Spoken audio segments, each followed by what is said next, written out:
How's it going, everybody? Unbeknownst to their users, each technological, mechanical, and scientific advancement follows an ever-adjusting formula. This formula works in a way such that whenever a new advancement causes more ease of use or more powerful function or more elegant design, the other... Well, you shut up, man. Oh, sorry, I kind of just had like a trance or something. I completely forgot what I was going to talk about, so...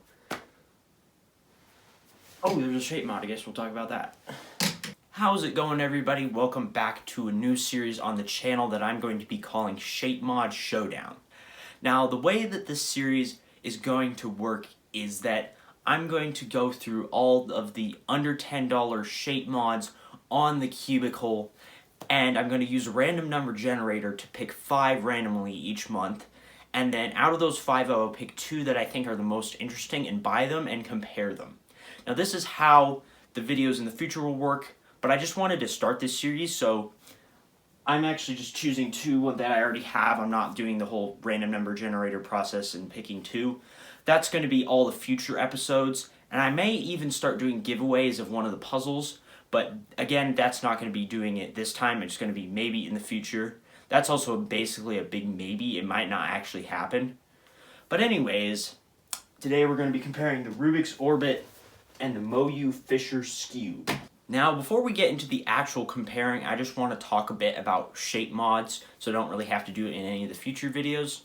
Shape mods are basically regular white WCA cubes that have modified the pieces in a way so that they're a different shape, but the solve is fairly similar to whatever WCA cube they're based on.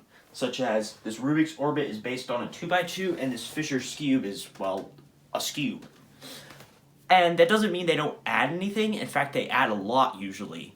And that's why they're my favorite overall type of non-WCA cube. Because there's a lot of different categories, but I think shape mods are the most consistent in it. They're always somewhat interesting. So real quick, I want to explain also what the categories are that I'm going to be comparing all the puzzles on.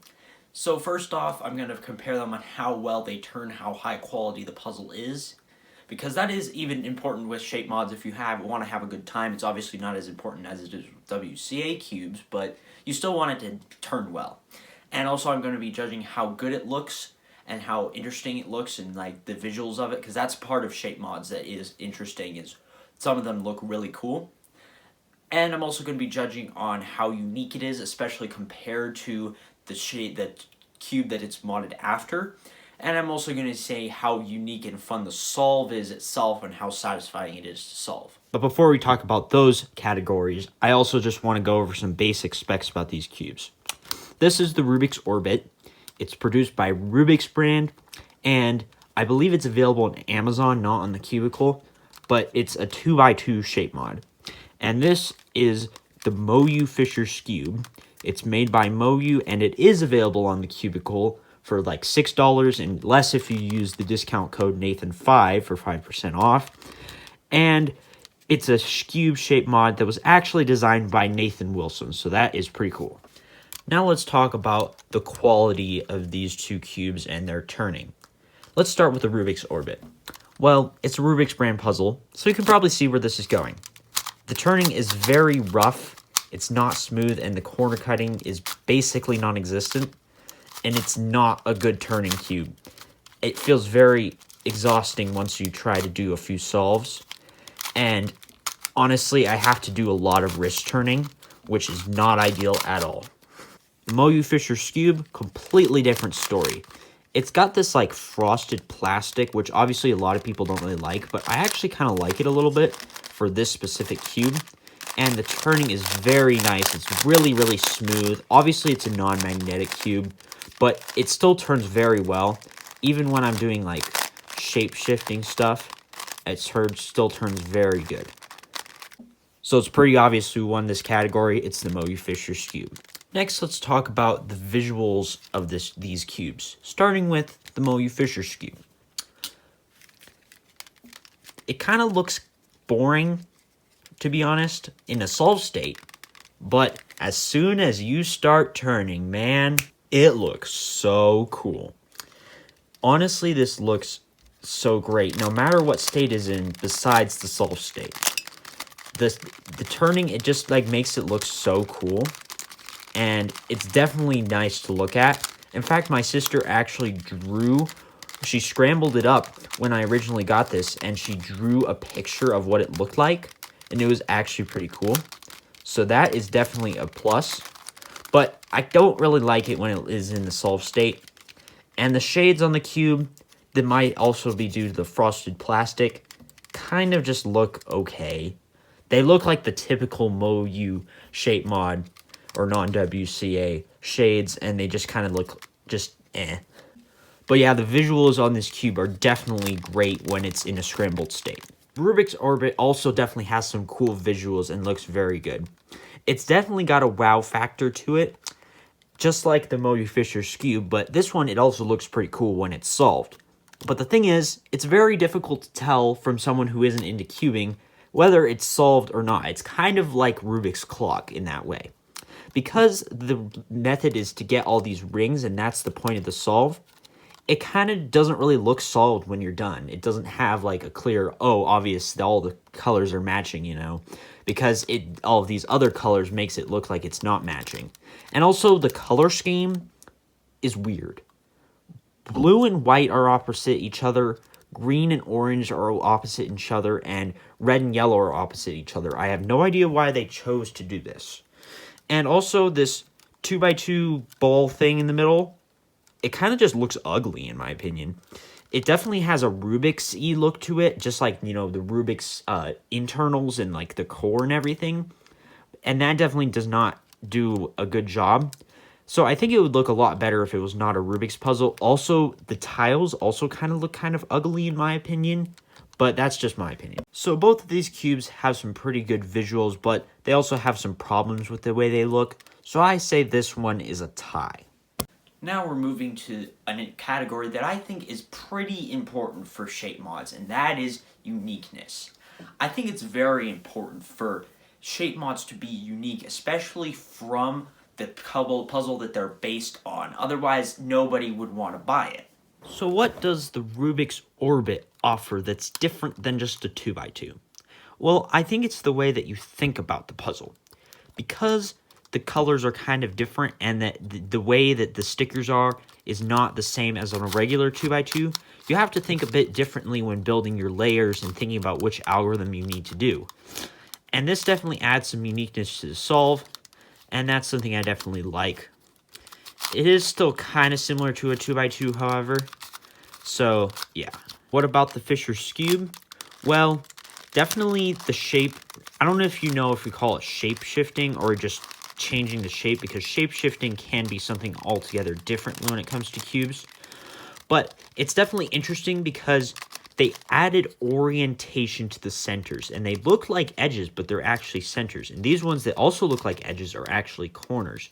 So it definitely changed up what looks like what on this puzzle. So that's definitely unique.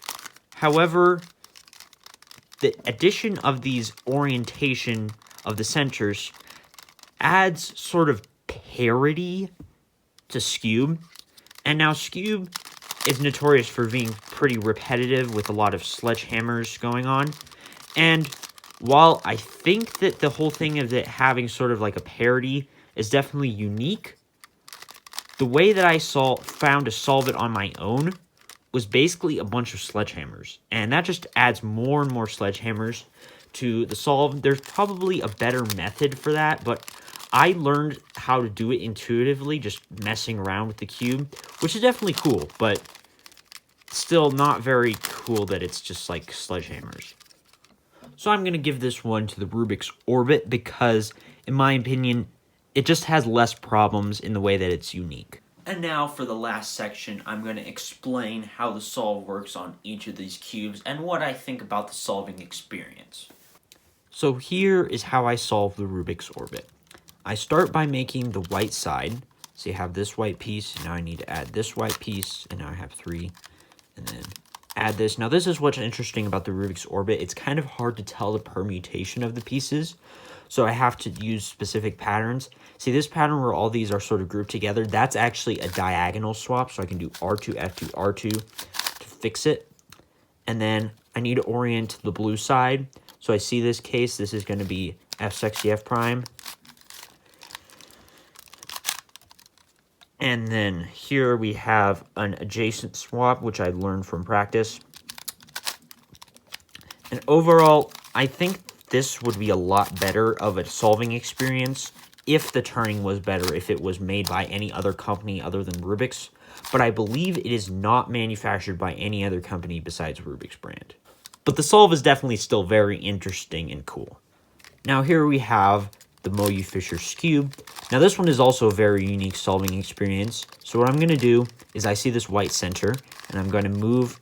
These are actually corners, believe it or not, but I'm going to move these in here. Make sure I'm following the correct color scheme as I do so. So, like that. And then last one. Here we go. And now we have yellow layer. I see this. This is a hedge slammer case. And then, let's see. Oh dear. Yeah, I'm very bad at Skewb. So, we're coming up to where we might get a parity case in a little bit, which, as I mentioned earlier, I actually found a parity algorithm on my own, but it's very slow and pretty repetitive. And for some reason, I never really bothered to look up another one. Now, this looks like we might actually not have a parity case. So this is actually just a U-perm because these are corners and these are actually centers, but they have orientation, and that's what causes the parity. Let's see here. So we actually didn't get parity on this solve, but I can quickly show you what it looks like.